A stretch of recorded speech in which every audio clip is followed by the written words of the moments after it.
সংগ্রামী সাথী বন্ধুগণ, 6 দফা দাবিকে সামনে রেখে দেশব্যাপী কর্মসূচির অংশ হিসেবে আজকের এই মানববন্ধনে সম্মানিত প্রধান অতিথি কেন্দ্রীয় নেতৃবৃন্দ, সমবেত ভাইরা, আমরা স্পষ্ট করে আমাদের দাবিগুলো উত্থাপন করেছি। অতএব অনতিবিলম্বে জুলাই সনদের আইনি ভিত্তি দেওয়া সহ সঠিক এই 6 দফা দাবি যদি মেনে নেওয়া না হয়, তাহলে তৌহিদি জনতাকে সাথে নিয়ে দুর্বার আন্দোলনের মধ্য দিয়ে আমাদের প্রতিটি দাবি আদায় করেছে ইনশাআল্লাহ। আমরা আরেকটি বিষয় স্পষ্ট বলতে চাই, আমরা এটা চাই না, এদেশের মানুষ কখনো চায় না যেন তেনভাবে আরেকটি নির্বাচন এদেশের জনগণ কখনো মেনে নেবে না।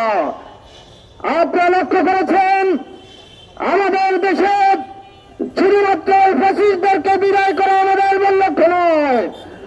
আমরা দেখতে পাই দেশের ভিতরে ওই ভারতপন্থী এখনো যারা ওকি ঝুঁকি মারছে, যে দলেরই হোক না কেন তাদেরকে চিহ্নিত করে আগামী নির্বাচনের আগে তাদেরকে অযোগ্য ঘোষণা করতে হবে এবং আমাদের 6 দফা জুলাই সনদ সহ 6 দফা মেনে নেওয়ার উদাত্ত আহ্বান জানিয়ে আজকে গণভোটের নির্দিষ্ট আগামী নভেম্বরের 30-এর মধ্যে গণভোটের ব্যবস্থা করে জুলাই সনদের পূর্ণ স্বীকৃতি প্রত্যাশা ব্যক্ত করে আজকের সমাবেশ এখানেই সমাপ্তি ঘোষণা করছি। সবাইকে ধন্যবাদ।